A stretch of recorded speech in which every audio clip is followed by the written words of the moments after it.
جرمنی میں کوئی نہیں نعرہ لگانے والا؟ جلسہ سالانہ جرمنی.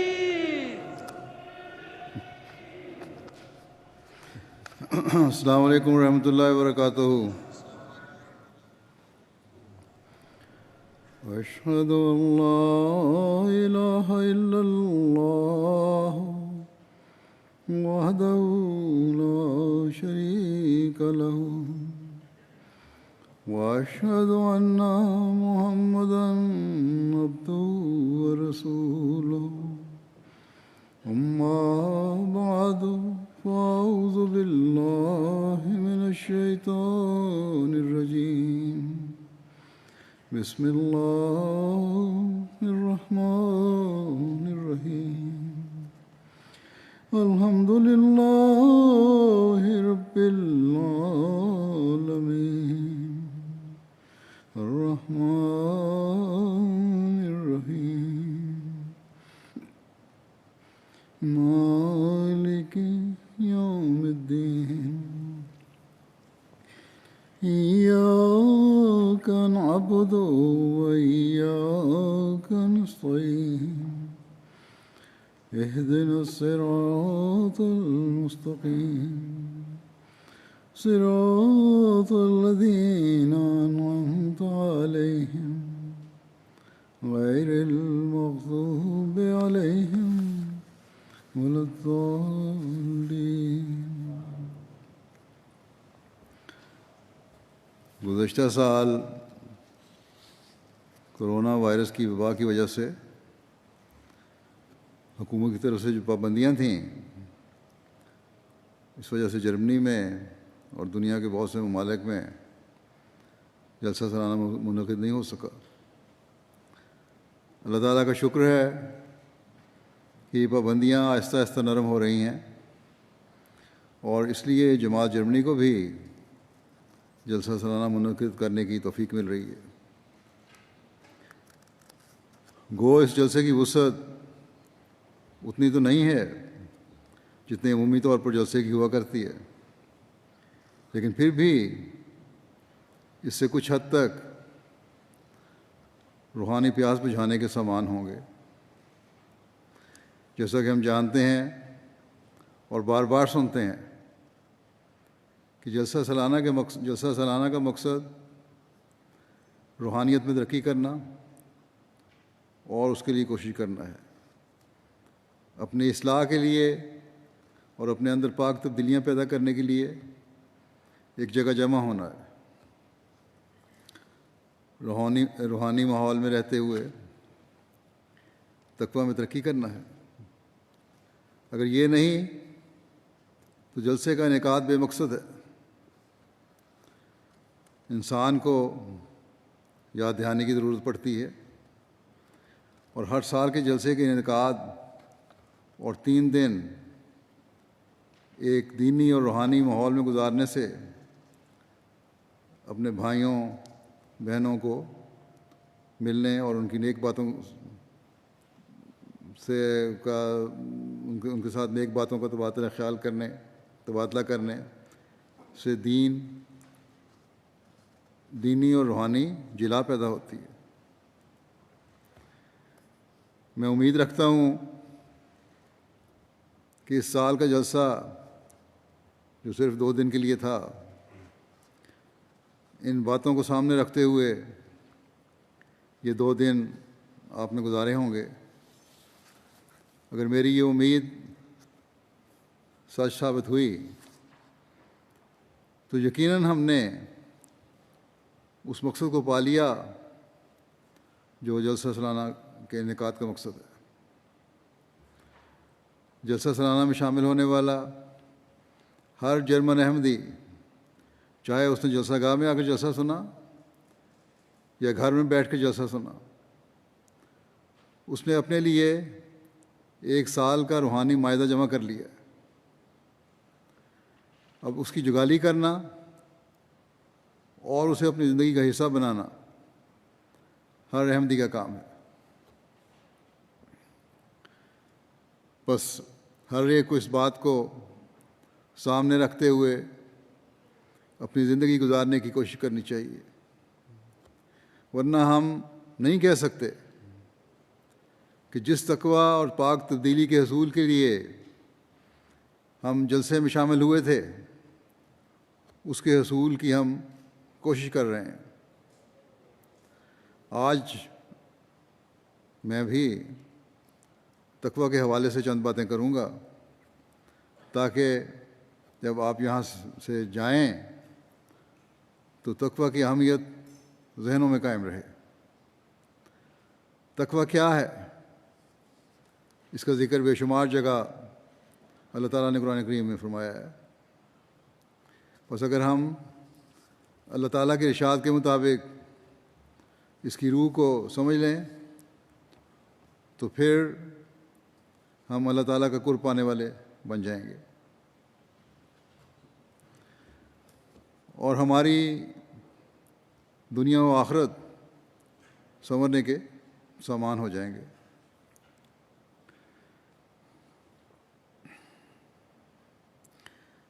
ہماری خوش قسمتی ہے کہ ہم نے زمانے کے امام مسیح موعود اور مہدی موعود علیہ السلام کو مانا ہے، جنہوں نے بار بار اور بے شمار جگہ ہمیں اس قرآنی حکم کے مطابق تقویٰ کی اہمیت اور اس پر چلتے ہوئے اپنی زندگی گزارنے کی تلقین فرمائی ہے۔ ایک دفعہ حضرت مسیح موعود علیہ السلام نے ایک شعر کا یہ مصرع بنایا کہ ہر ایک نیکی کی جڑ یہ اتقاء ہے۔ تو اب آپ کو الہاماً اللہ تعالیٰ نے یہ مصرع عطا فرمایا کہ اگر یہ جڑ رہی سب کچھ رہا ہے۔ بس ہم جو حضرت مسیح موعود علیہ السلام کی بیعت کا دعویٰ کرتے ہیں، اگر حقیقت میں ہم نے اس بیعت کا حق ادا کرنا ہے تو یہ جڑ اپنے دلوں میں لگانی ہوگی تاکہ تقویٰ کے شیریں ثمر ہمارے ہر عمل کو لگیں، ورنہ ہمارے دعوے کھوکھلے ہیں۔ ہمارے ایمان بھی تبھی مضبوط ہوں گے جب ہمارے اندر اور باہر، اندرونہ اور بیرونہ ایک ہو جائیں گے، جب ہمارے قول اور عمل ایک جیسے ہوں گے۔ بس ہمیں یاد رکھنا چاہیے کہ تقویٰ کی جڑیں مضبوط ہوں گی تو ایمان کی جڑیں بھی مضبوط ہوں گی، ورنہ شیطان کے حملوں کا ہم مقابلہ نہیں کر سکتے۔ شیطان تو حملہ کرتا رہے گا، یہ بات اس نے روز اول سے، جب سے کہ آدم پیدا ہوا ہے، کہی ہے، اور اللہ تعالیٰ نے یہ بھی بتا دیا ہے کہ میرے وہ بندے جو تقویٰ پر چلتے رہیں گے شیطان کے حملے سے بچتے رہیں گے۔ آج کل کی دنیا میں ہم دیکھتے ہیں کہ شیطان کوئی ہلا نہیں جانے دیتا جب وہ انسان کو دین سے دور لے جانے کی کوشش نہ کر رہا ہو، ایمان سے دور لے جانے، تقویٰ سے دور لے جانے کی کوشش نہ کر رہا ہو۔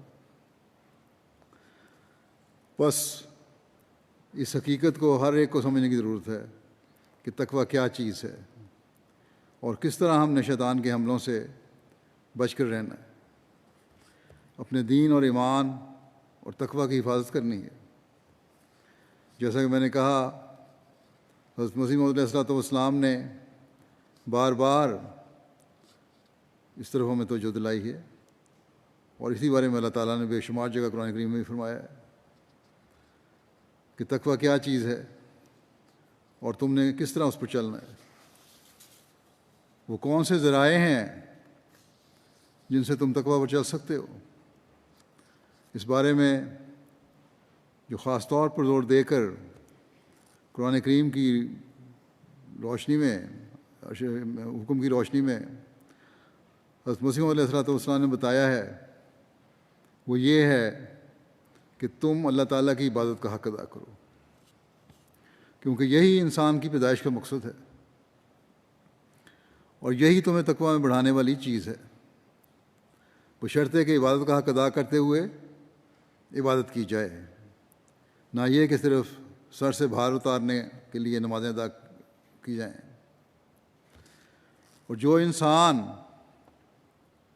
اللہ تعالیٰ کی عبادت کا حق ادا کرتا ہے، پھر اللہ تعالیٰ اس کے ہر کام میں برکت عطا فرماتا ہے۔ بس آج کل کے زمانے میں جب کہ دنیاوی خواہشات اور چکا چوند نے ہر انسان کو گھیرا ہوا ہے اور شیطان ہر طرف سے حملے کی کوشش کر رہا ہے اور اسے خدا تعالیٰ سے دور لے جانے کی کوشش کر رہا ہے، ایک احمدی کا کام ہے کہ اللہ تعالیٰ کا قرب پانے کی کوشش کرے، اور اس کا بہترین ذریعہ اللہ تعالیٰ کی عبادت کا حق ادا کرنا ہے۔ حضرت مسیح علیہ السلام نے فرمایا کہ اللہ تعالیٰ کی عبادت کا حق ادا نہ کرنا تو کافروں کا شیوا ہے، اور ان کی زندگیاں اس حق ادا نہ کرنے کی وجہ سے جانوروں کی زندگی ہے۔ بس ایک مومن کو اور اس شخص کو جو حضرت مسیح موعود علیہ السلام کے ماننے کا اقرار کر کے اپنے ایمان کی مضبوطی کا دعویٰ کرتا ہے، اسے اللہ تعالیٰ کی عبادت کے حق کی ادائیگی کی خاص طور پر کوشش کرنی چاہیے۔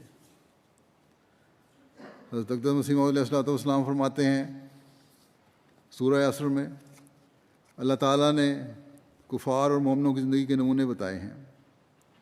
کفار کی زندگی بالکل چوپاؤں کی سی زندگی ہوتی ہے، جن کو کھانے اور پینے اور شہوانی جذبات کے سوا اور کوئی کام نہیں ہوتا۔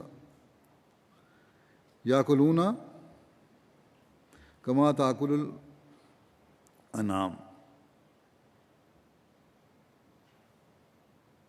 مگر دیکھو اس طرح کھاتے ہیں جس طرح کہ جانور کھا رہے ہیں۔ آپ فرماتے ہیں دیکھو اگر ایک بیل چارہ تو کھا لے لیکن ہل چلانے کے وقت بیٹھ جائے، اس کا نتیجہ کیا ہوگا؟ یہی ہوگا کہ ذمہ دار اسے بوچڑ خانے میں جا کر بیچ دے گا، ذبح کرنے کے لیے بیچ دے گا۔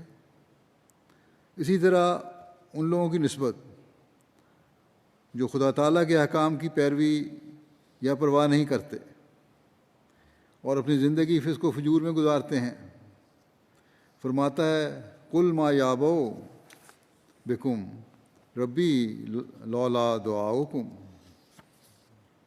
یعنی میرا رب تمہاری کیا پرواہ کرتا ہے اگر تم اس کی عبادت نہ کرو۔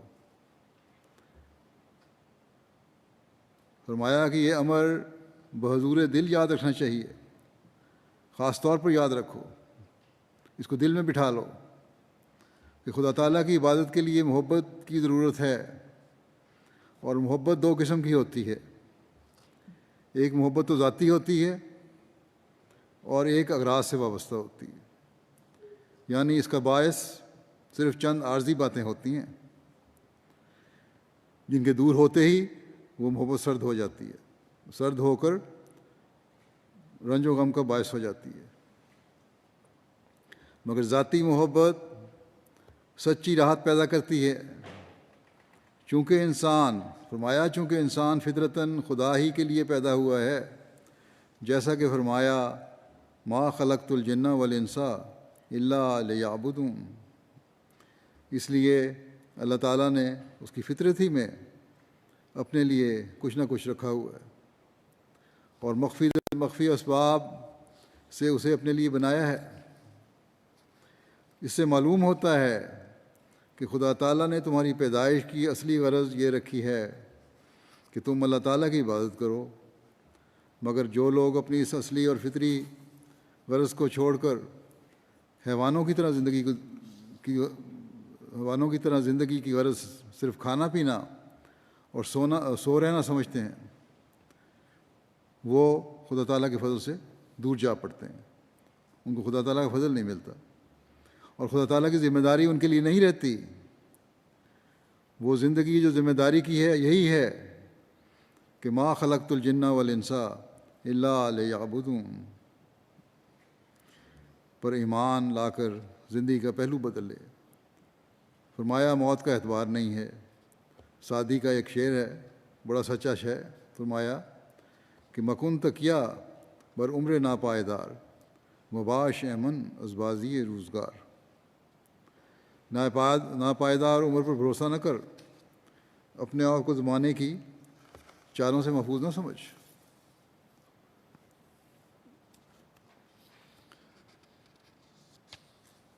اس بات کی وضاحت کرتے ہوئے کہ عمر ناپائیدار پر بھروسہ کرنا عقل مند کا کام نہیں ہے، آپ فرماتے ہیں عمر ناپائیدار پر بھروسہ کرنا دانش مند کا کام نہیں ہے۔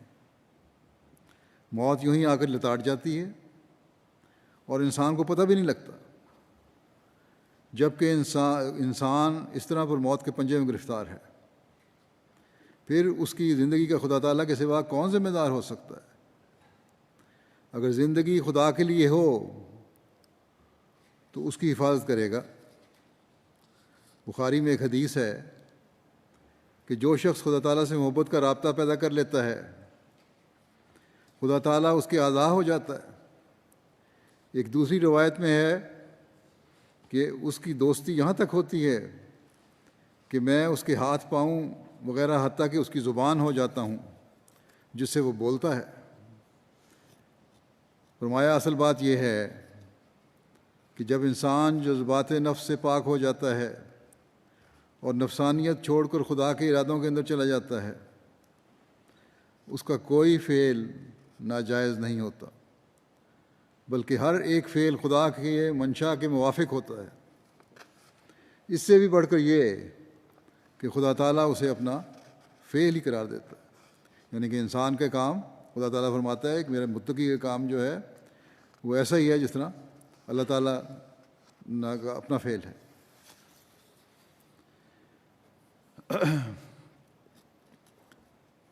انسانی پیدائش کی غرض عبادت ہے۔ اس بارے میں حضرت اقدس فرماتے ہیں، بس پچھلی وضاحت کے بعد کہ بس کس قدر ضرورت ہے کہ تم اس بات کو سمجھ لو کہ تمہارے پیدا کرنے سے خدا تعالیٰ کی غرض یہ ہے کہ تم اس کی عبادت کرو اور اس کے لیے بن جاؤ۔ دنیا تمہاری مقصود بذات نہ ہو۔ میں اس لیے بار بار اس امر کو بیان کرتا ہوں کہ میرے نزدیک یہی ایک بات ہے جس کے لیے انسان آیا ہے، اور یہی بات ہے جس سے وہ دور پڑا ہوا ہے۔ میں نہیں کہتا کہ تم دنیا کے کاروبار چھوڑ دو، بیوی بچوں سے الگ ہو کر کسی جنگل یا پہاڑ میں جا بیٹھو۔ اسلام اس کو جائز نہیں رکھتا، اور روحانیت اسلام کا منشا نہیں۔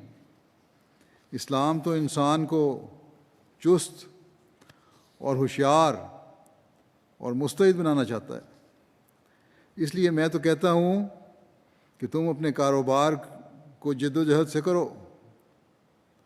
حدیث میں آیا ہے کہ جس کے پاس زمین ہو اور وہ اس کا تردد نہ کرے تو اس سے مواخذہ ہوگا۔ یعنی ایک ذمہ دار ہے، اس کی زمین ہے اور اس پہ وہ صحیح طرح کام نہیں کر رہا تو تب بھی اس کی جواب طلبی ہوگی۔ بس اگر کوئی اس سے یہ مراد لے کہ دنیا کے کاروبار سے الگ ہو جائے، وہ غلطی کرتا ہے۔ نہیں، اصل بات یہ ہے کہ یہ سب کاروبار جو تم کرتے ہو اس میں دیکھ لو کہ خدا تعالیٰ کی رضا مقصود ہو، اور اس کے ارادے سے باہر نکل کر اپنی اغراض و جذبات کو مقدم نہ کرو۔ کام کرو لیکن اللہ تعالیٰ کی رضا مقصود ہو، اس کے حکموں پر چلتے ہوئے کام کرو، صرف دنیا داری میں نہ پڑ جاؤ۔ اللہ تعالیٰ کے جو حق ہیں وہ بھی ادا کرو، اور یہی تقویٰ ہے۔ فرمایا پس اگر انسان کی زندگی کا یہ مدعا ہو جائے کہ وہ صرف تنعم کی زندگی بسر کرے اور اس کی ساری کامیابیوں کی انتہا خورد و نوش اور لباس اور خواب ہی ہو، اور خدا تعالیٰ کے لیے کوئی خانہ اس کے دل میں باقی نہ رہے، تو یاد رکھو کہ ایسا شخص فطرت اللہ کا مقلب ہے، یعنی اللہ تعالیٰ نے جو فطرت ہے اس کے بنائی ہے اس کے الٹ کام کرنے والا ہے۔ اس کا نتیجہ یہ ہوگا کہ وہ رفتہ رفتہ اپنے قوا کو بیکار کر لے گا۔ یہ صاف بات ہے کہ جس مطلب کے لیے کوئی چیز ہم لیتے ہیں اگر وہی کام نہ دے تو اسے بیکار قرار دیتے ہیں۔ مثلا ایک لکڑی کرسی یا میز بنانے کے واسطے لیں اور اس کام کے ناقابل ثابت ہو تو ہم اسے ایندھن بنا لیں گے۔ اسی طرح پر انسان کی پیدائش کی اصل غرض تو عبادت الہی ہے، لیکن اگر وہ اپنی فطرت کو خارجی اسباب اور بیرونی تعلقات سے تبدیل کر کے بیکار کر لیتا ہے تو خدا تعالیٰ اس کی پرواہ نہیں کرتا۔ اسی کی طرف یہ آیت اشارہ کرتی ہے، قل ما یابو بکم ربی لولا دعاؤکم۔ فرماتے ہیں کہ میں نے ایک رویا میں دیکھا کہ میں ایک جنگل میں کھڑا ہوں، شرقاً غرباً اس میں ایک بڑی نالی چلی گئی ہے، اس نالی پر بھیڑیں لٹائی ہوئی ہیں، اور ہر ایک قصاب کے جو ہر ایک بھیڑ پر مسلط ہے کھڑا ہے، ہاتھ میں چھری ہے جو انہوں نے اس کے گردن پر رکھی ہوئی ہے، اور آسمان کی طرف منہ کیا ہوا ہے۔ میں ان کے پاس ٹہل رہا ہوں۔ میں نے یہ نظارہ دیکھ کر سمجھا کہ یہ آسمانی حکم کے منتظر ہیں، تو میں نے یہی آیت پڑھی، قل ما یابو بکم ربی لولا دعاؤکم۔ یہ سنتے ہی ان قصابوں نے فی الفور چھریاں چلا دیں اور یہ کہا کہ تم ہو کیا؟ آخر گوں کھانے والی بھیڑیں ہی ہو۔ غرض خدا تعالیٰ متقی کی زندگی کی پرواہ کرتا ہے اور اس کی بقا کو عزیز رکھتا ہے، اور جو اس کی مرضی کے برخلاف چلے وہ اس کی پرواہ نہیں کرتا اور اس کو جہنم میں ڈالتا ہے۔ اس لیے ہر ایک کو لازم ہے کہ اپنے نفس کو شیطان کی غلامی سے باہر کرے۔ جیسے کلوروفارم نیند لاتا ہے، اسی طرح پہ شیطان انسان کو تباہ کرتا ہے اور اسے غفلت کی نیند سلاتا ہے، اور اسی میں اس کو ہلاک کر دیتا ہے۔ بس بڑے خوف کا مقام ہے۔ ہم میں سے ہر ایک کو چاہیے کہ اپنے مقصد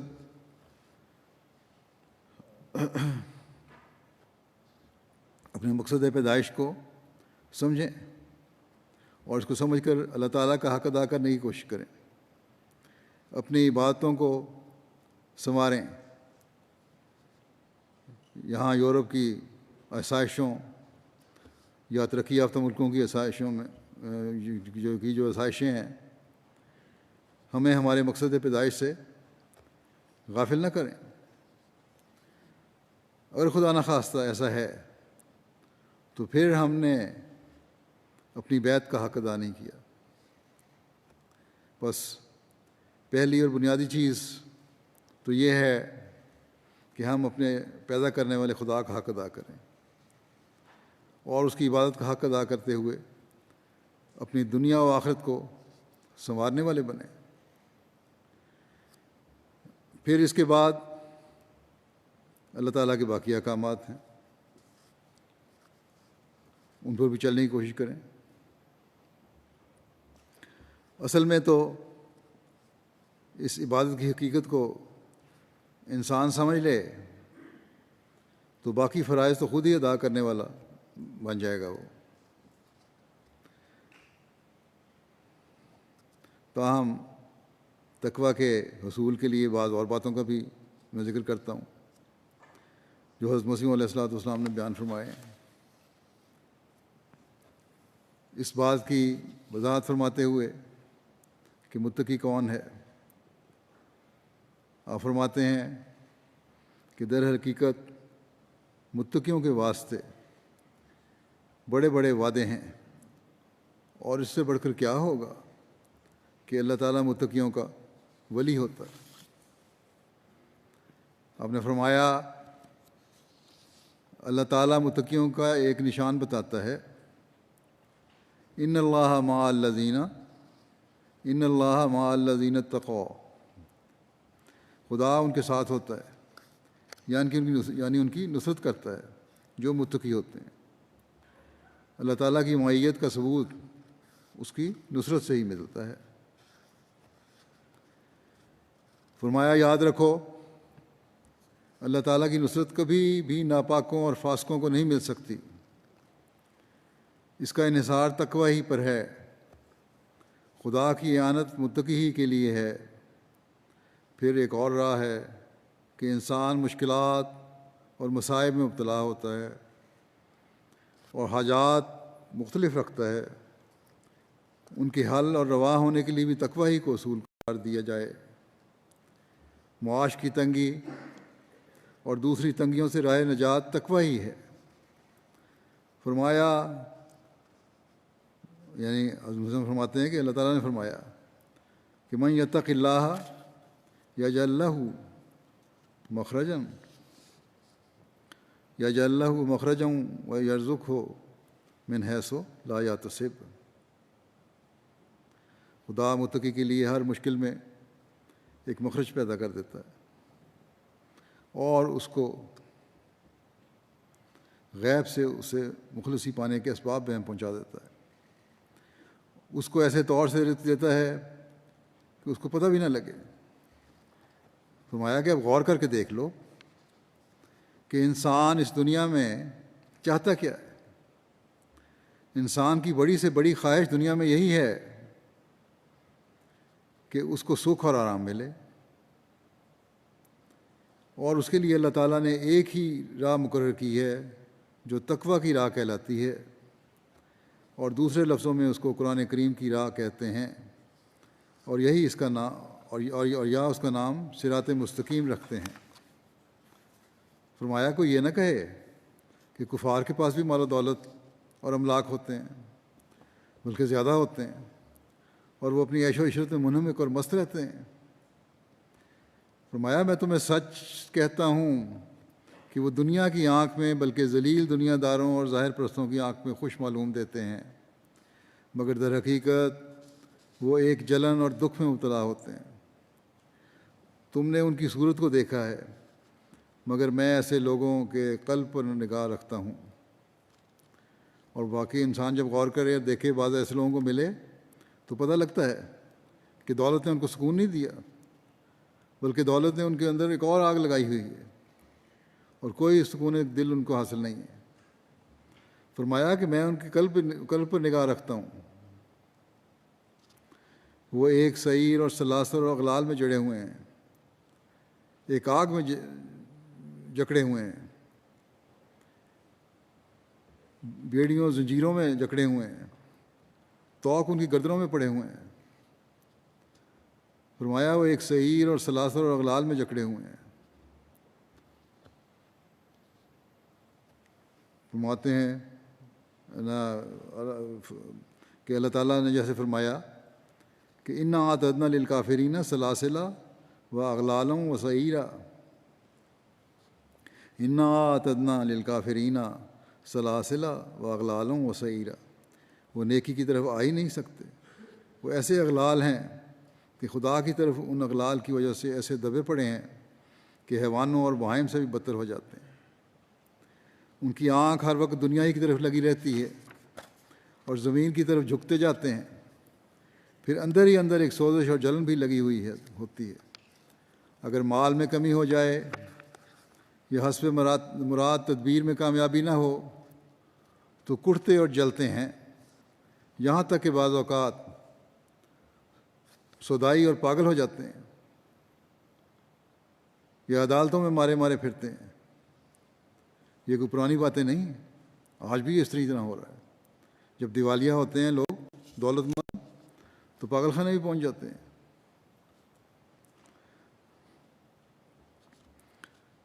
فرمایا یہ واقعی بات ہے، یقینی بات ہے یہ کہ بے دین آدمی سعیر سے خالی نہیں ہوتا، آگ سے خالی نہیں ہوتا، وہ آگ میں جلتا ہی رہتا ہے، کسی نہ قسم کی آگ اس کے دل میں لگی رہتی ہے دنیا کمانے کی، اور یہی اس کو تکلیف پہنچا کے پھر پاگل کر دیتی ہے، اس لیے کہ اس کو قرار اور سکون نصیب نہیں ہوتا جو راحت اور تسلی کا لازمی نتیجہ ہے۔ جیسے شرابی ایک جام شراب پی کر ایک اور مانگتا ہے اور مانگتا ہی جاتا ہے اور ایک جلن سی لگی رہتی ہے، ایسا ہی دنیا دار بھی سعیر میں ہے، اس کی آتش آز ایک دم بھی بجھ نہیں سکتی، ہرس اور حوث کی آگ جو ہے، ہرس اور حوث کی آگ جو ہے وہ بجھ نہیں سکتی۔ سچی خوشحالی حقیقت میں ایک متقی ہی کے لیے ہے، جس کے لیے اللہ تعالیٰ نے وعدہ کیا ہے کہ اس کے لیے 2 جنت ہیں، اس دنیا میں بھی اور اگلے جہان میں بھی۔ پھر اس بات کی مزید وضاحت فرماتے ہوئے کہ حقیقی راحت اور لذت کا مدار تقویٰ پر ہے، آپ فرماتے ہیں کہ متقی سچی خوشحالی ایک جھونپڑی میں پا سکتا ہے جو دنیا دار اور حرص و آز کے پرستار کو رفیع الشان قصر میں بھی نہیں مل سکتی۔ ایک متقی جو ہے اس میں قناعت ہوتی ہے، وہ ایک جھونپڑی میں بھی رہتا ہے تب بھی خوش ہے کیونکہ اللہ تعالیٰ اس کو مل گیا، اللہ تعالیٰ نے اس کے دل کو سکون عطا فرما دیا، جبکہ ایک دنیا دار جو ہے حرص اور ہوس جس میں کہ دل میں ہے، وہ بڑے بڑے محلوں میں رہتا ہے، محلات میں رہتا ہے، بڑی بڑی کوٹھیوں میں رہتے ہیں، بڑی بڑی کاریں ان کے پاس ہیں، بزنس بھی اچھے ہیں، تب بھی سکون قلب نہیں ہے۔ میں بعض ایسے لوگوں کو جانتا ہوں جن کی یہی مثالیں ہیں۔ فرمایا کہ جس قدر دنیا زیادہ ملتی ہے اسی قدر بلائیں زیادہ سامنے آ جاتی ہیں، بس یاد رکھو کہ حقیقی راحت اور لذت دنیا دار کے حصے میں نہیں آئی۔ یہ مت سمجھو کہ مال کی کثرت، عمدہ لباس اور کھانے کسی خوشی کا باعث ہو سکتے ہیں، ہرگز نہیں، بلکہ ان کا مدار ہی تقویٰ پر ہے۔ تقویٰ ہے تو یہ سب نعمتیں بھی اللہ تعالیٰ کی جو ہیں اسے وہ فائدہ اٹھاتا ہے، اور اگر تقویٰ نہیں تو یہی نعمتیں جو ہیں اس کو آگ میں جلانے کا باعث بن جاتی ہیں۔ ایک دنیا دار انسان کہے گا یہ باتیں سن کے کہ عجیب باتیں کہ ان دنیاوی چیزوں پہ خوشی نہیں ہے، ہم تو اسے ہی خوشی سمجھتے ہیں۔ دنیا دار انسان ہے تو یہی کہنا ہے، کیا باتیں کر رہے ہیں۔ لیکن ان سے اگر کہا جائے کہ تم اپنے دل کو ٹٹولو، کیا تم سچ کہہ رہے ہو، تو پھر وہ یہی کہیں گے کہ مزید دولت اور آسانیوں کی خواہش ہے جو بڑھتی چلی جا رہی ہے، بس یہی آگ ہے جو ان کو جلا رہی ہے۔ بہرحال مضمون کو آگے بڑھاتے ہوئے حضرت مسیح موعود علیہ الصلوۃ والسلام فرماتے ہیں، جب کہ ان ساری باتوں سے معلوم ہو گیا کہ سچے تقویٰ کے بغیر کوئی راحت اور خوشی مل ہی نہیں سکتی، تو معلوم کرنا چاہیے کہ تقویٰ کے بہت سے شعبے ہیں جو عنکبوت کے تاروں کی طرح پھیلے ہوئے ہیں، مکڑی کے جال کی طرح پھیلے ہوئے ہیں۔ تقویٰ تمام جوارے انسانی اور عقائد، زبان، اخلاق وغیرہ سے متعلق ہے۔ انسان کے جتنے خصوصیات ہیں، ان کے عقیدے ہیں، زبان ہے، اخلاق ہیں، ساری باتیں ہیں، گواہ ہیں،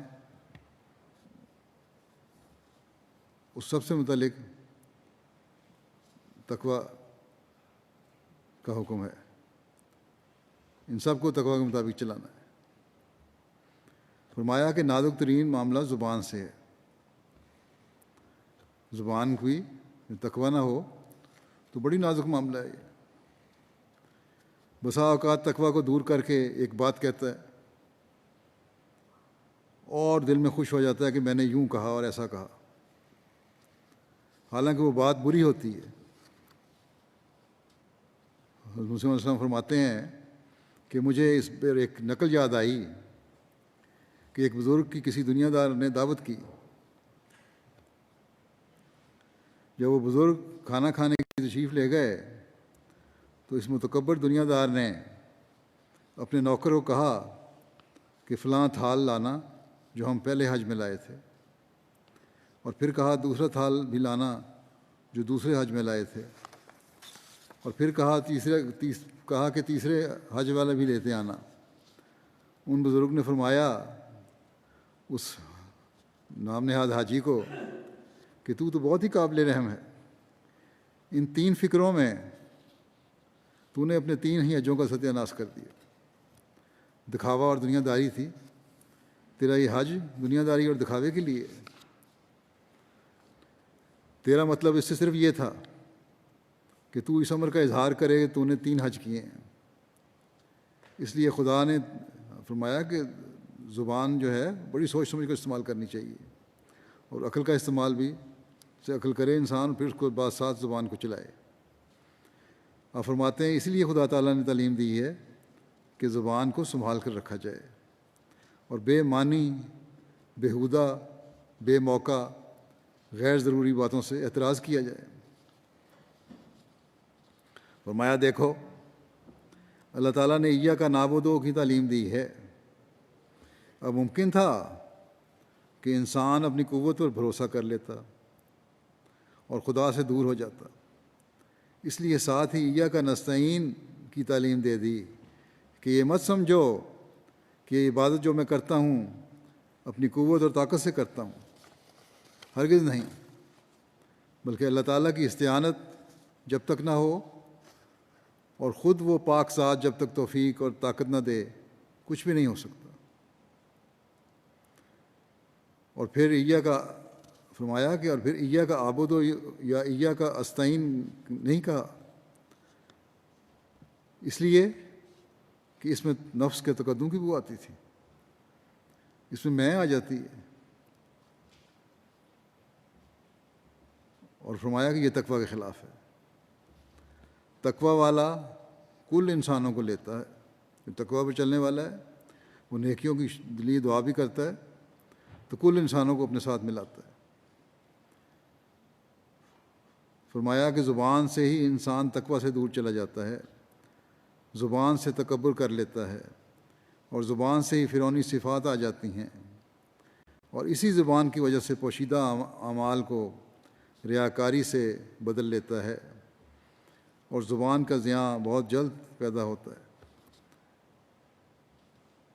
عمل کیے، نیک عمل کیے اور ظاہر کر دیے تو ریاکاری ہو گئی، دکھاوا ہو گیا، جیسے اس حاجی کا واقعہ ہے جس نے 3 حج کیے اور تشریح لانے کے لیے 3 حجوں کا اظہار بھی کر دیا، بتانے کے لیے، یہ ریاکاری ہے۔ فرمایا اور زبان کا زیاں بہت جلد پیدا ہوتا ہے۔ حدیث شریف میں آیا ہے کہ جو شخص ناف کے نیچے کے عضو اور زبان کو شر سے بچاتا ہے اس کی بہشت کا ذمہ دار میں ہوں، اللہ تعالیٰ نے فرمایا۔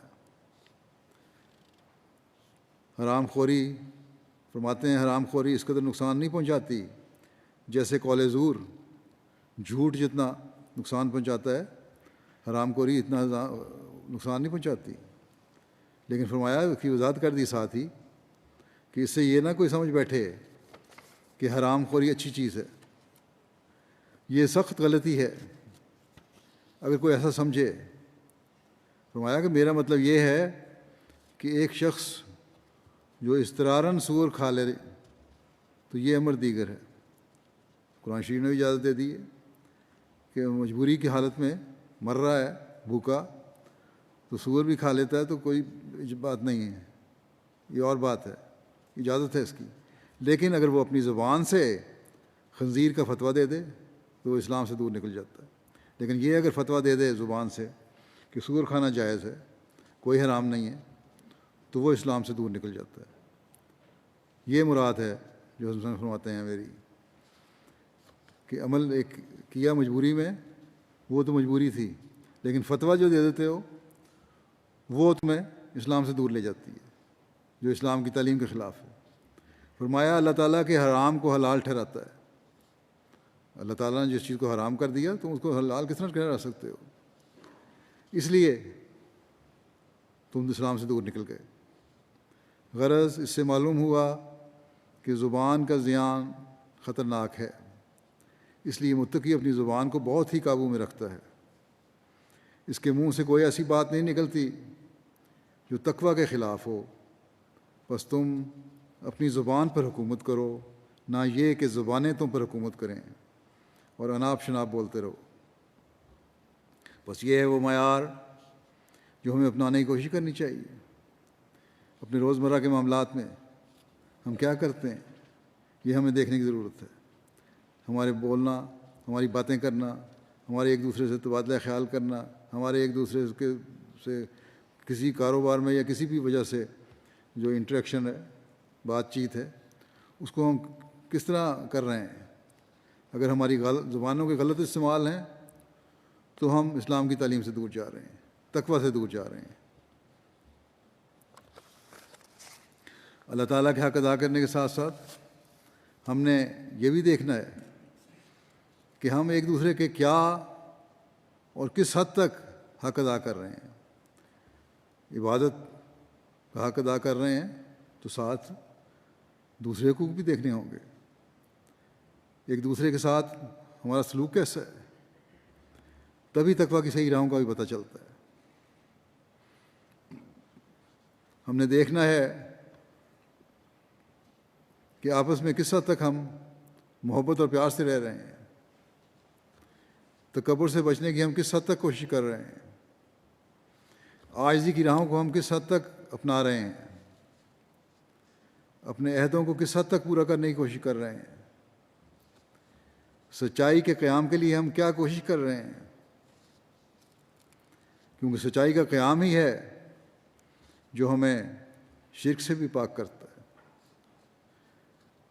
اپنی اولادوں اور اگلی نسلوں کو سنبھالنے کے لیے ہماری کیا کوشش ہے کہ تقویٰ ان میں جاری رہے اور وہ بھی اپنی زندگی اللہ تعالیٰ کے حکم کے مطابق گزارنے کی کوشش کرنے والے ہوں. بس اس حوالے سے ہمیں ہر چیز کو دیکھنا ہوگا کہ جو بھی نیکیاں ہیں جن کے کرنے کا اللہ تعالیٰ نے ہمیں حکم دیا ہے ہم کر رہے ہیں، اور جو بھی برائیاں ہیں جن کے رکنے کا اللہ تعالیٰ نے ہمیں حکم دیا ہے ان سے رک رہے ہیں. اگر تو یہ ٹھیک ہے تو پھر ہم یقیناً تقویٰ پر چلنے والے کہلا سکتے ہیں. بس اپنی زندگیوں کو ہمیں یوں ہی نہیں ضائع کر دینا چاہیے، بلکہ ہمارا ہر قول اور عمل ہمیں صحیح راستے پر ڈالنے والا ہونا چاہیے. ہماری آپس کی محبت ایسی ہو جو ایک مومن کو دوسروں سے ممتاز کرنے والی ہو. گھر کے ماحول سے لے کر معاشرے کے عمومی تعلقات تک ہم اس کی اعلیٰ مثالیں قائم کرنے والے ہوں، اور یہ نظر آنی چاہیے، ورنہ نہ ہی گھر میں اپنا سکون رہتا ہے نہ ہی معاشرے میں. اور جب ہم اس پر غور کرتے ہیں تو پتہ چلتا ہے کہ بدظنی کی وجہ سے یہ امن اور سکون برباد ہو رہا ہوتا ہے. ایک برائی بہت بڑی بدظنی بھی ہے. بعض فتنہ انگیز بدظنی کی بات دل میں پیدا کر دیتے ہیں. کوئی ایسی بات کر دیتے ہیں جسے بدظنی دل میں پیدا ہو جائے، اور جلد باز انسان بغیر سوچے سمجھے اس بات پر یقین بھی کر لیتے ہیں، یا آپس میں صحیح طرح ایک دوسرے کی بات کو سمجھا نہ سکنے کی وجہ سے بدظنیاں پیدا ہو جاتی ہیں. اس لیے اللہ تعالیٰ نے بدظنی کو بہت بڑا گناہ قرار دیا ہے کہ اس وجہ سے معاشرے کا امن و سکون برباد ہوتا ہے. اور اس حکم کی وجہ سے حضرت صلی اللہ علیہ وسلم نے بھی فرمایا ہے کہ بدظنی سے بچو، کیونکہ بدظنی سخت قسم کا جھوٹ ہے. اور ایک دوسرے کے عیب نکالنے کی جستجو میں نہ رہو، ایک دوسرے کے خلاف تجسس نہ کرو. اور پھر اس کے ساتھ ہی حضرت صلی اللہ علیہ وسلم نے بہت سی برائیوں کو ذکر فرمایا کہ ان سے بچو، کیونکہ یہ معاشرے کا امن برباد کرتی ہیں. آپ نے فرمایا کہ اپنے بھائی کی اچھی چیز ہتھیانے کی ہرس نہ کرو. کسی کے پاس اچھی چیز دیکھو تو اسے فوری طور پر اپنے قبضے میں لینے کی ہرس نہ کرو. حسد نہ کرو. حسد کسی کی اچھی چیز دیکھ کے یا ترقی دیکھ کر تمہارے میں حسد نہیں پیدا ہونی چاہیے.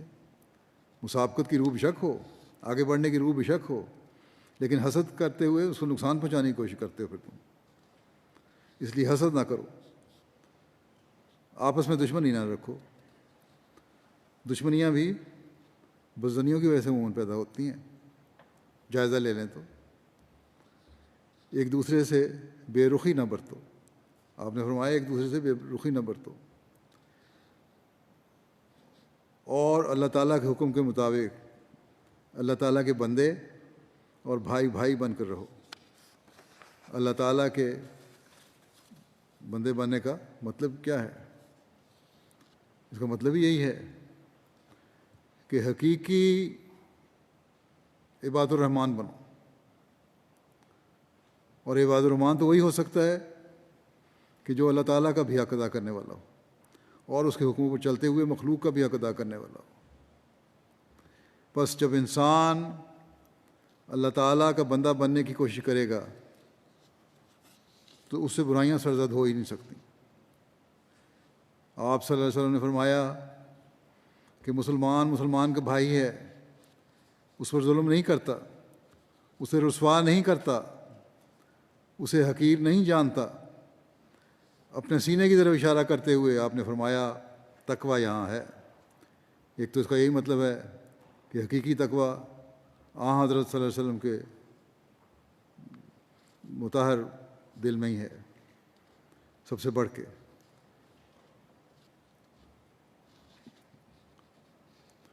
لیکن یہ بھی یاد رکھنا چاہیے کہ تقویٰ یہاں ہے سے مراد یہ بھی ہے کہ مقام تقویٰ دل ہے. جس کو اس بات کی سمجھ آ جائے کہ دل کو تقوی سے بھرنا ہے، اسے پھر یہ خیال آ ہی نہیں سکتا کہ وہ کوئی ایسی حرکت کرے جس سے دلوں کی رنجشیں پیدا ہوں، ایک دوسرے کے حق غصب کرنے کا خیال آئے. بس ہمیں اپنے دلوں کو ٹٹولنے کی ضرورت ہے کہ کیا واقعی ہمارے دلوں میں تقویٰ ہے یا صرف ہمارے منہوں کی باتیں ہیں. اگر ہمارے دل میں دوسرے کا احترام نہیں ہے،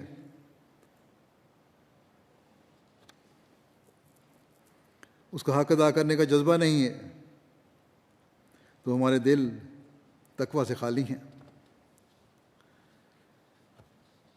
ہم لاکھ نمازیں پڑھنے والے اور عبادت کرنے والے ہوں، ہم اللہ تعالیٰ کی نظر میں تقویٰ پر چلنے والے نہیں کہلا سکتے پھر بھی، اگر یہ باتیں ہماری نہیں ہیں. حضرت صلی اللہ علیہ وسلم نے ہمیں کس باریکی سے اس بارے میں نصیحت فرمائی ہے کہ فرمایا کہ ایک مسلمان کے لیے یہی برائی کافی ہے کہ وہ دوسرے مسلمان کو تحقیر کی نظر سے دیکھتا ہے۔ آپ نے فرمایا کہ ہر مسلمان کی 3 چیزیں دوسرے مسلمان پر حرام ہیں: اس کا خون، اس کی آبرو اور اس کا مال۔ آج ہم دیکھتے ہیں کہ یہی 3 باتیں مسلمانوں میں بہت سو نے اپنے اوپر حلال کی ہوئی ہیں، بلکہ اپنے آپ کو دینی علم کا علمبردار سمجھتے ہیں اور پھر بھی یہی حرکتیں کرتے چلے جاتے ہیں۔ دوسرے کا مال کھانا تو اکثریت کا شیوہ ہے، لیکن پھر بھی یہی دعویٰ ہے ان کا کہ ہم ہی پکے مسلمان ہیں۔ لیکن ان مسلمانوں کے یہ عمل ایک حقیقی مسلمان کو، ایک حقیقی احمدی کو، جس نے حضرت مسیح موعود علیہ الصلوۃ والسلام کی بیعت کرنے کی توفیق پائی ہے اور اللہ تعالیٰ نے اس پر احسان کیا کہ اس کو اس کی توفیق دی، اپنے آپ کو ان چیزوں سے بچانا چاہیے۔ اگر ہم میں سے کوئی باقی برائیاں نہ بھی کرے اور مال کے بارے میں ہی خیانت کرے تو وہ بھی گناہ گار ہے اور تقویٰ سے دور ہے۔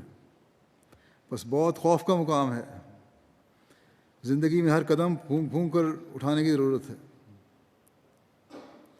ورنہ اللہ تعالیٰ کو ہماری کوئی پرواہ نہیں ہے۔ جس طرح حق اللہ یا عبادت کا حق ادا نہ کرنے والے کی اللہ پرواہ نہیں کرتا، حق العبادت ادا کرنے والے کو بھی اللہ تعالیٰ پرواہ نہیں کرتا۔ حضرت صلی اللہ علیہ وسلم فرماتے ہیں کہ اللہ تعالیٰ تمہارے جسموں کی خوبصورتی کو نہیں دیکھتا اور نہ تمہاری صورتوں کو اور نہ تمہارے اموال کو، اس کی نظر تمہارے دلوں پر ہے۔ بس ہمیں اپنے دلوں کو ٹٹولنے کی ضرورت ہے کہ اس میں کیا ہے، کیا خدا تعالیٰ کا خوف اور خشیت ہے، یا دنیا کی خواہشات اور اس کے حصول کے لیے ناجائز ذرائع سے بھی ان خواہشات کو حاصل کرنا ہے۔ اگر دل مکمل طور پر پاک نہیں ہے اپنی ذات کو ہم دوسروں پر ترجیح دیتے ہوئے ان کے حق ادا نہیں کرتے تو ہم تقویٰ سے دور ہیں، اور اس کا نتیجہ پھر یہ نکلے گا کہ معاشرے کا امن برباد ہوگا۔ بس اپنے جائزے لینے کی ضرورت ہے کہ کیا ہم نے معاشرے کا امن برباد کرنے والوں اور اللہ تعالیٰ کی ناراضگی لینے والوں میں شمار کرنا ہے اپنا، یا اللہ تعالیٰ کی خوشنودی حاصل کرنے والوں میں۔ اللہ تعالیٰ نے اپنی خوشنودی حاصل کرنے والوں کی ایک یہ نشانی بھی بتائی ہے کہ وہ تکبر نہیں کرتے۔ تکبر ایک بہت بڑی بیماری ہے جس سے بچنے کی کوشش کرنی چاہیے۔ اگر ہم تکبر کی وجوہات تلاش کریں تو ایک بہت بڑی وجہ فخر کرنا نظر آتا ہے، اپنے آپ کو کچھ سمجھنا، اپنی ذات پر فخر ہے، اپنی قومیت پر فخر ہے، اپنی دولت پر فخر ہے، اپنے علم پر فخر ہے، اپنی اولاد پر فخر ہے، یہ زیادہ اولاد ہونا یا اس کا لائق ہونا، اور اس طرح کی مختلف چیزیں ہیں۔ اور یہ فخر اپنے آپ کو دوسروں سے بہتر سمجھنے کا یا تکبر کا بیج بوتا ہے۔ حالانکہ اللہ تعالیٰ کے نزدیک یہ چیزیں نہ انسان کے لیے فخر کی جگہ ہیں، نہ بہتر سمجھنے کا معیار ہیں۔ اللہ تعالیٰ نے تو فرمایا ہے کہ انا اکرمکم عند اللہ اتقاکم، یقیناً اللہ تعالیٰ کے نزدیک تم میں سے زیادہ معزز وہ ہے جو سب سے زیادہ متقی ہے۔ بس یہ دنیاوی چیزیں اللہ تعالیٰ کے نزدیک معزز ہونے کا معیار نہیں ہیں، پھر کس بات پر فخر ہے اگر یہ معیار نہیں ہے؟ بس سوچنے کا مقام ہے۔ اللہ تعالیٰ کے نزدیک جو چیز کسی انسان کو معزز بناتی ہے وہ تقوی ہے، اور جو تقوی پر چلنے والا ہے وہ اللہ تعالیٰ کا خوف دل میں رکھتے ہوئے کبھی یہ سوچے گا بھی نہیں کہ میں معزز ہوں. اس کو اللہ تعالیٰ کا خوف اور اللہ تعالیٰ کا قرب پانے کی تڑپ ہر وقت اس خیال میں ہی ڈالے رکھے گی کہ میں کب اور کس طرح اللہ تعالیٰ کا پیار حاصل کروں. انسان کو اگر فخر ہے بھی تو کس بات پر ہے؟ تو وہ اس زمین کا پر رہنے والی ایک مخلوق کا ایک فرد، اور اس زمین کی حیثیت کائنات میں ایک چھوٹے سے ذرے سے زیادہ کچھ نہیں ہے. کس بات پر فخر کرتا ہے اور تکبر کرتا ہے انسان؟ پھر زمین پر ہی اگر ہم دیکھیں تو اللہ تعالیٰ کی قدرت کے جو نظارے ہمیں نظر آتے ہیں ان تک بھی انسان نہیں پہنچ سکتا. اللہ تعالیٰ فرماتا ہے وَلَا تَمْشِ فِي الْأَرْضِ مَرَحًا إِنَّكَ لَن تَخْرِقَ الْأَرْضَ وَلَن تَبْلُغَ الْجِبَالَ طُولًا.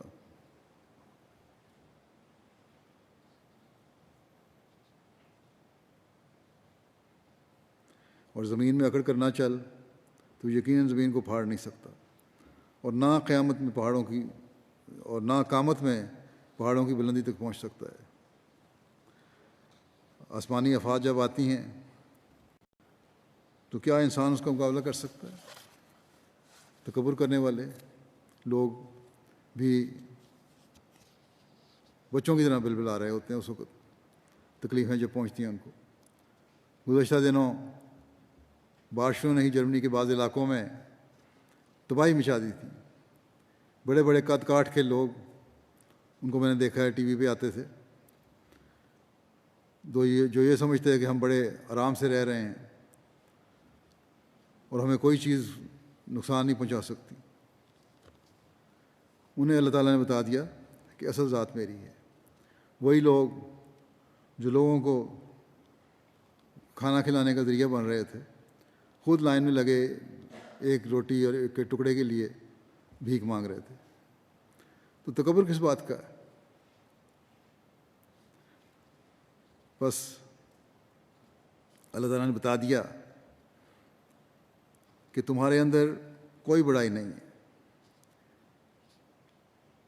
اللہ تعالیٰ کے اس ارشاد کو ہمیشہ ایک احمدی کو سامنے رکھنا چاہیے کہ اپنے اندر عاجزی پیدا کرے. اور اللہ تعالیٰ فرماتا ہے اس سے تم میری محبت حاصل کرنے والے بھی بنو گے. پھر حضرت صلی اللہ علیہ وسلم نے بھی تکبر کرنے والے کو بڑا انذار فرمایا ہے. آپ نے فرمایا کہ جس کے دل میں ذرہ بھر بھی تکبر ہوگا اللہ تعالیٰ اس کو جنت میں داخل ہونے نہیں دے گا. سوال کرنے والے نے کہا کہ انسان چاہتا ہے کہ دنیا کی اچھی اچھی چیزوں کو استعمال کرے. اچھا کشائش اگر اللہ تعالیٰ نے دی ہے تو پھر کچھ استعمال بھی کرے اور اپنے ظاہر کو بھی سنوار کر رکھے، کپڑے بھی اچھے پہنے. آپ نے فرمایا تکبر یہ نہیں ہے. اللہ تعالیٰ کی نعمتوں کا استعمال کرنا، آسن رنگ میں کرنا اور اپنے اوپر اس کا اظہار کرنا یہ تکبر نہیں ہے.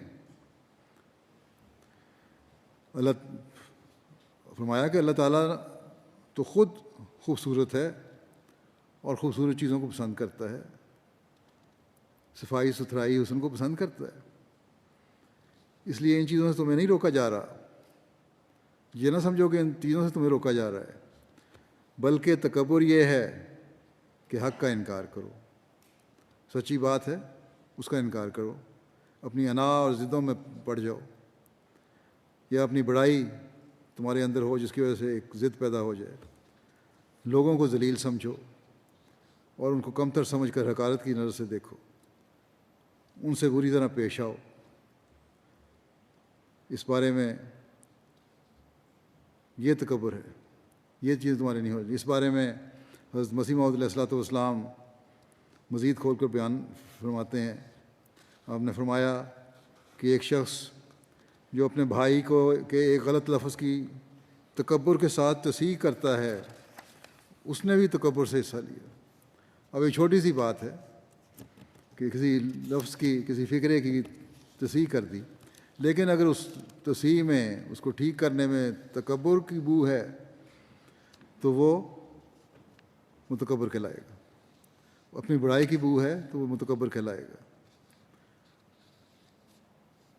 فرمایا ایک شخص جو اپنے بھائی کی بات کو توجہ سے اور انکسار سے سننا نہیں چاہتا اور منہ پھیر لیتا ہے، اس نے بھی تکبر سے حصہ لیا ہے۔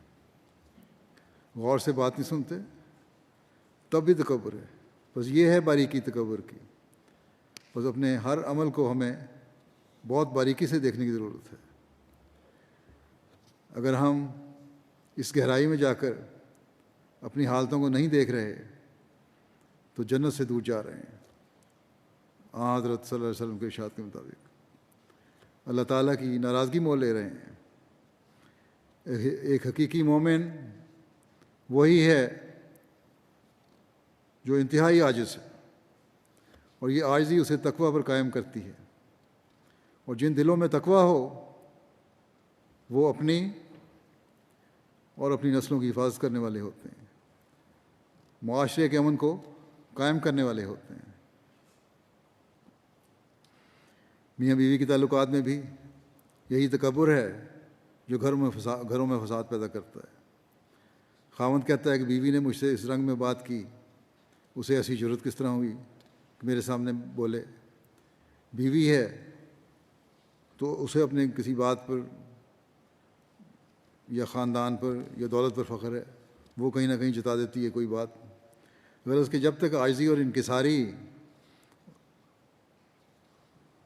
اور غور سے ایک دوسرے کے بات سننے کی طرف توجہ پیدا نہ ہو، تعلقات میں پیار اور محبت پیدا نہیں ہو سکتے۔ ایک دوسرے کی باتوں کو نظر انداز کرنے کی عادت نہ ہو، تعلقات بہتر نہیں ہو سکتے۔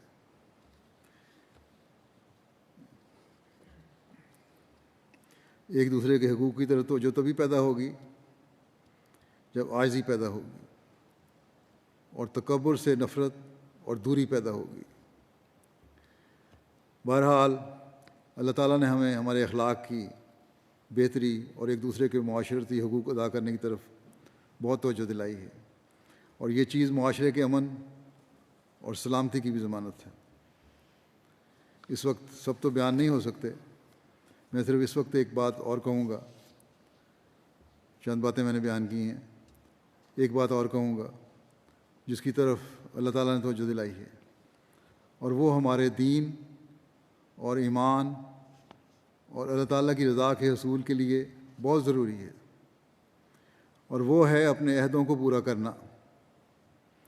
اس زمانے میں ہم نے مسیح موعود علیہ السلام کی بیعت میں آ کر ایک عہد کیا ہوا ہے، اور اس عہد کو پورا کرنا ہمارا فرض ہے، اور یہی چیز ہے جو اللہ تعالیٰ کا قرب دلانے والی بھی ہے۔ اللہ تعالیٰ فرماتا ہے بلا من اوفا بعہدہ واتقی فإن اللہ یحب المتقین۔ ہاں کیوں نہیں، جس نے بھی اپنے عہد کو پورا کیا اور تقوی اختیار کیا تو اللہ تعالیٰ متقیوں سے محبت کرنے والا ہے۔ بس متقی کی ایک بہت بڑی نشانی اپنے عہد کو پورا کرنا ہے۔ حضرت صلی اللہ علیہ وسلم نے عہد نہ پورا کرنے والے کو بہت بڑا انذار فرمایا ہے۔ ایک حدیث ہے جس میں بہت سی برائیوں کا ذکر ہے جو کسی شخص کو منافق بناتی ہیں، اور ان میں سے ایک اپنے عہد کی پابندی نہ کرنا ہے۔ آپ صلی اللہ علیہ وسلم نے فرمایا جس میں یہ 4 باتیں پائی جاتی ہیں وہ خالص منافق ہوتا ہے، اور جس میں ان میں سے ایک بھی ہو اس میں نفاق کی ایک خصلت پائی جاتی ہے جب تک کہ وہ اسے چھوڑ نہ دے۔ پھر آپ نے فرمایا ان 4 باتوں کا ذکر کرتے ہوئے کہ ایک یہ کہ جب اس کے پاس امانت رکھی جائے تو خیانت کرے، دوسری بات یہ کہ جب گفتگو کرے تو جھوٹ بولے، اور تیسری بات یہ ہے کہ جب کوئی عہد کرے تو اس کی خلاف ورزی کرے، اور جب جھگڑے تو گالی گلوچ سے کام لے۔ بس بڑے خوف کا مقام ہے، اپنے جائزے لینے کی ضرورت ہے۔ آپس کے معاہدوں اور عہدوں کی پابندی سے لے کر اپنے عہد بیعت کی پابندی تک ہر جگہ غور سے جائزے کی ضرورت ہے کہ کس حد تک ہم اپنے عہدوں کی پابندی کر رہے ہیں، روزمرہ کے کاروباروں میں ہم اپنے وعدے کس حد تک نبھا رہے ہیں؟ وعدے نہ نبھانے والے جھوٹ بھی بولتے ہیں، ہر روز ایک نیا وعدہ کر کے اسے مکر جاتے ہیں۔ اسی طرح امانتوں میں بھی خیانت کرنے والے ہیں، وہ بھی وعدہ خلافی کر رہے ہوتے ہیں، اور جب عہد پورا نہ کریں تو جھگڑے کرنے پر آمادہ ہو جاتے ہیں۔ قضاء میں، عدالتوں میں یہ معاملات اس لیے جاتے ہیں کہ عہدوں کی پابندی نہیں کی، امانت میں خیانت کی، پھر اپنی جان بچانے کے لیے جھوٹ بولا، وعدوں پر وعدے کرتے رہے تاکہ معاملہ لٹکتا رہے اور ٹلتا جائے۔ ایسے لوگ حضرت صلی اللہ علیہ وسلم کے نزدیک منافق ہیں، اور اس فیصلہ کے بعد کسی اور فتوے کی ضرورت نہیں ہے۔ پھر ہم جو حضرت مسیح علیہ السلام سے عہد بیعت باندھنے کا دعویٰ کرتے ہیں، ہم نے دیکھنا ہے کہ ایک تقویٰ پر چلتے ہوئے یہ ہے کہ تقویٰ پر چلتے ہوئے ہم عہد بیعت نبھا رہے ہیں یا نہیں۔ اگر نہیں تو اللہ تعالیٰ فرماتا ہے کہ ایسے عہد شکنی کرنے والوں سے محبت نہیں کرتا، کیونکہ ان میں تقویٰ نہیں ہے۔ بس اگر ہم غور کریں تو ہمارے لیے کوئی راستہ نہیں ہے اس کے علاوہ کہ ہم ہر برائی کو بیزار ہو کر ترک کریں اور ان راہوں پر چلنے کی کوشش کریں جو نیکی اور تقویٰ کی راہیں ہیں۔ عہدوں کے پورا کرنے کے بارے میں حضرت مسیح علیہ الصلوۃ والسلام کیا ارشاد فرماتے ہیں؟ ایک جگہ آپ نے فرمایا کہ خدا تعالیٰ نے قرآن شریف میں تقویٰ کو لباس کے نام سے موسوم کیا ہے، چنانچہ لباس التقویٰ قرآن شریف کا لفظ ہے۔ یہ اس بات کی طرف اشارہ ہے کہ روحانی خوبصورتی اور روحانی زینت تقویٰ سے ہی پیدا ہوتی ہے، اور تقویٰ یہ ہے کہ انسان خدا کی تمام امانتوں اور ایمانی عہد اور ایسے ہی مخلوق کی تمام امانتوں اور عہد کی حد الوسع رعایت رکھے، یعنی ان کے دقیق در دقیق پہلوؤں پر تاب و مقدور کار بند ہو جائے، باریکی سے دیکھے کہ ان پر عمل کرنا ہے۔ عہدوں کو بھی، اور عہد جو ہیں وہی مانتے ہیں، عہد بھی ایک امانت ہے۔ فرمایا پس اللہ تعالیٰ اور بندوں کے تمام عہد پورے کرنا اور امانتوں کی ادائیگی ہی ہے جو تقویٰ کی حقیقی راہوں پر چلاتی ہے۔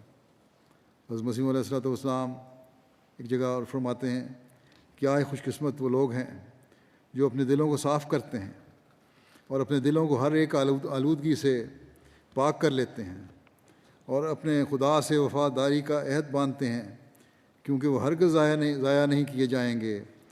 ممکن نہیں کہ خدا ان کو رسوا کرے، کیونکہ وہ خدا کے ہیں اور خدا ان کا، وہ ہر بلا کے وقت بچائے جائیں گے۔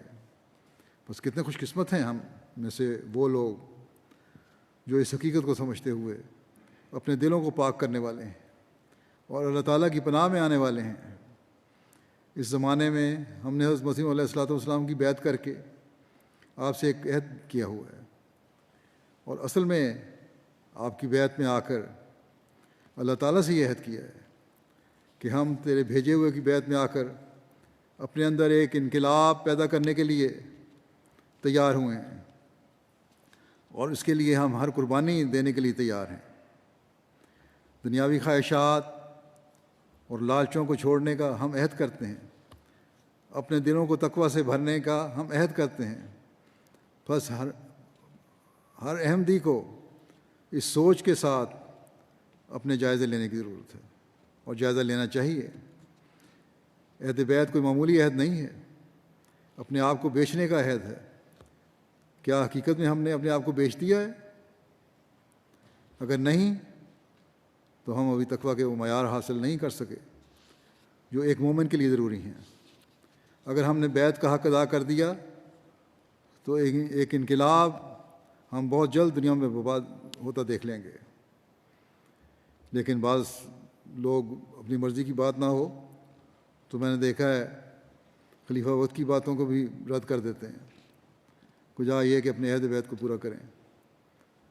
گزشتہ دن UK کے جلسہ پر جب میں نے عورتوں کے حقوق کی بات کی تو مجھے پتہ لگا کہ بعض خاندانوں نے یہ کہا کہ یہ کہاں سے انہوں نے نکال لیے فتوے، حالانکہ جو باتیں میں نے کیں وہ قرآن، حدیث اور حضرت مسیح علیہ الصلوۃ والسلام کے تعلیم کے مطابق تھیں کہ کیا حقوق ہیں عورتوں کے۔ تو اس طرح کے اختلاف رکھنے والے جو ہیں وہ کس طرح کے بیعت ادا کر سکتے ہیں؟ ایک موقع پر بیعت کی حقیقت بیان کرتے ہوئے حضرت مسیح علیہ الصلوۃ والسلام نے فرمایا کہ بیعت میں جاننا چاہیے کہ کیا فائدہ ہے اور کیوں اس کی ضرورت ہے۔ جب تک کسی شے کا فائدہ اور قیمت معلوم نہ ہو تو اس کی قدر آنکھوں کے اندر نہیں سماتی۔ فرمایا جیسے گھر میں انسان کے کئی قسم کا مال و اسباب ہوتا ہے، مثلا روپیہ ہے، پیسہ ہے، کوڑی ہے، لکڑی ہے وغیرہ، کوڑی اور لکڑی، تو جس قسم کی جو شے ہے اسی درجہ کی اس کی حفاظت کی جاوے گی۔ ایک کوڑی کی حفاظت کے لیے وہ سامان نہ کرے گا جو پیسہ اور روپیہ کے لیے اسے کرنا پڑے گا، اور لکڑی وغیرہ کو تو یوں ہی ایک کونے میں ڈال دے گا۔ اللہ حاضل قیاس، جس کے تلف ہونے سے اس کو زیادہ نقصان ہے اس کی زیادہ حفاظت کرے گا۔ اسی طرح بیعت میں عظیم الشان بات توبہ ہے، جس کے معنی رجوع کے ہیں، تو یہ اس حالت کا نام ہے کہ انسان اپنے معاصی سے جن سے اس کے تعلقات بڑھے ہوئے ہیں اور اس نے اپنا وطن انہیں مقرر کر لیا ہے، گویا کہ گناہ میں اس نے بود و باش مقرر کر لی ہے، تو توبہ کے معنی یہ ہیں کہ اس وطن کو چھوڑنا، اور یعنی گناہوں کو چھوڑنا، اور رجوع کے معنی پاکیزگی کو اختیار کرنا۔ اب وطن کو چھوڑنا بہت بڑا گراں گزرتا ہے، بہت بڑی بات ہے کہ وطن کو چھوڑنا آسان کام نہیں ہے، اور ہزاروں تکلیفیں ہوتی ہیں۔ ایک گھر جب انسان چھوڑتا ہے تو کس قدر اسے تکلیف ہوتی ہے، اور وطن کو چھوڑنے میں تو اس کو سب یار دوستوں سے قطع تعلق کرنا پڑتا ہے، اور سب چیزوں کی مثل چارپائی، فرش، اور سب چیزوں کو مثل چارپائی، فرش اور ہمسائے گلیاں کوچے بازار سمیت چھوڑنا پڑتا ہے۔ یعنی سب چیزیں جو ہیں، یہ مثالیں دی ہیں، یہ چیزیں جو ہیں تمہاری، ان سب کو چھوڑنا پڑتا ہے، بازاروں کو، کوچوں کو، گلیوں کو، سب کو چھوڑ کے آ جاتے ہو، اپنے گھر کے سامان کو بھی۔ ایک نئے ملک میں جانا پڑتا ہے، یعنی اس سابقہ وطن میں کبھی نہیں آتا۔ اس کا نام توبہ ہے۔ توبہ یہ ہے کہ پچھلی چیز کو بالکل چھوڑ دیا، جس طرح ایک مائگریٹ کر جاتا ہے انسان ایک ملک سے دوسرے ملک میں۔ معصیت کے دوست اور ہوتے ہیں اور تقویٰ کے دوست اور۔ اسی تبدیلی کو صوفیاء نے موت کہا ہے۔ جو توبہ کرتا ہے اسے بڑا حرج اٹھانا پڑتا ہے، اور سچی توبہ کے وقت بڑے بڑے حرج اس کے سامنے آتے ہیں، اور اللہ تعالیٰ رحیم کریم ہے، وہ جب تک اس کل کا نعم البدل عطا نہ فرما دے نہیں مارتا۔ یعنی انسان جب اتنی بڑی قربانی کرتا ہے تو اللہ تعالیٰ بھی بڑا فضل فرماتا ہے۔ فرمایا ان اللہ یحب التوابین، میں یہی اشارہ ہے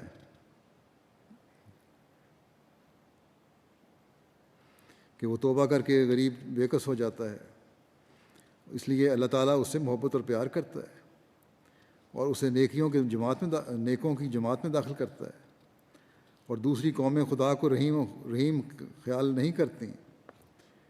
فرمایا کہ عیسائیوں نے خدا کو ظالم جانا اور بیٹے کو رحیم، کہ باپ تو گناہ بخشے اور بیٹا جان دے کر بخشوا لے۔ بڑی بیوقوفی ہے کہ باپ بیٹے میں اتنا فرق ہے۔ والد مولود میں مناسبت اخلاق عادات کی ہوا کرتی ہے، جہاں تو بالکل نظارت ہے۔ اگر اللہ تعالیٰ رحیم نہ ہوتا تو انسان کا ایک دم گزارا نہ ہوتا، جس نے انسان کے عمل سے پیشتر ہزاروں اشیاء اس کے لیے مفید بنائی ہیں۔ تو کیا یہ گمان ہو سکتا ہے کہ توبہ اور عمل کو قبول نہ کرے گا اللہ تعالیٰ؟ اگر کوئی توبہ کر رہا ہے، نیک عمل کر رہا ہے، تو یقیناً اللہ تعالیٰ قبول کرتا ہے۔ بس آج یہاں سے اس عہد کے ساتھ اٹھیں کہ بیعت کا حق ادا کرنے کی پوری کوشش کرنی ہے، اور اپنے توبہ کا جو حق ہے اس طرح توبہ کرنی ہے، اور اللہ تعالیٰ کی طرف مکمل طور پر جھک جانا ہے،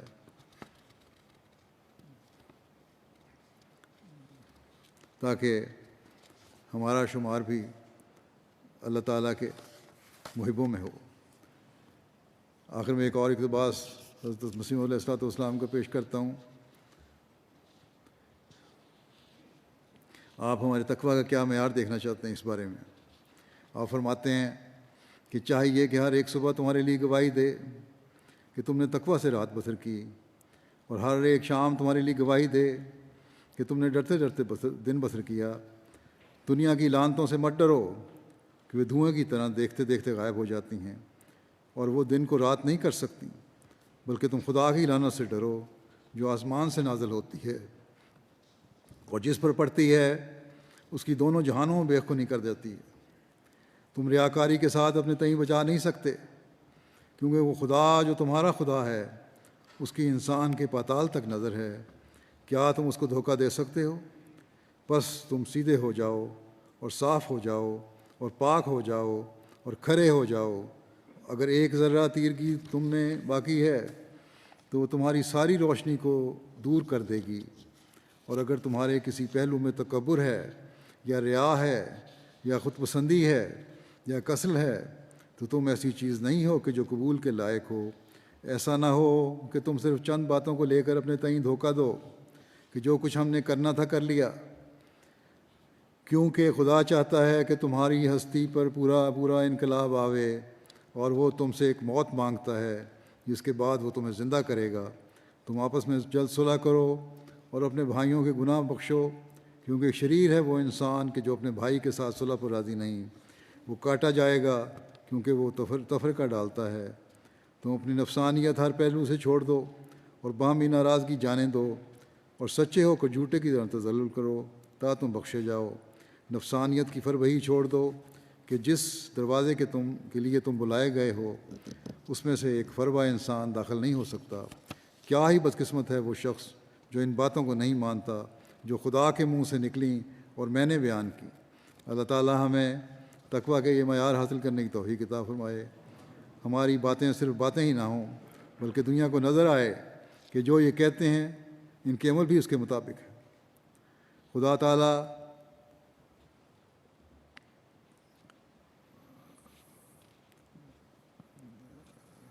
یہ دنیا ہمیں یہ کہنے والی بنے کہ خدا تعالیٰ انہیں اپنی ہر بات پر مقدم ہے، اور خدا تعالیٰ کے حکم پر چلنے والے یہ لوگ ہیں، اور یہ باتیں جہاں غیروں کو اسلام کی حقیقت بتانے والی ہوں گی وہاں ہمارے گھروں کے سکون قائم کرنے والی بھی ہوں گی، اور ہماری نسلوں کو سنوارنے والی اور ان کی عاقبت سنوارنے کا بھی باعث بنیں گی۔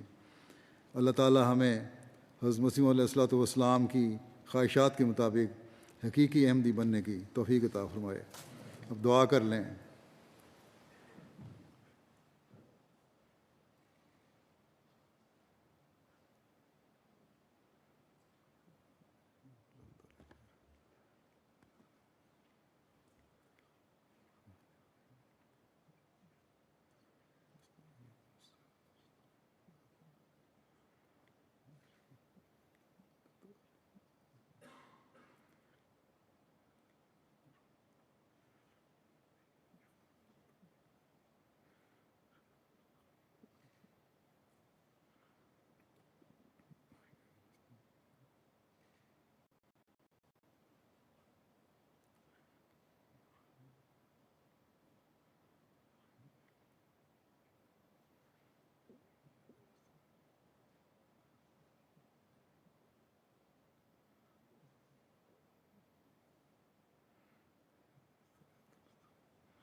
آمین۔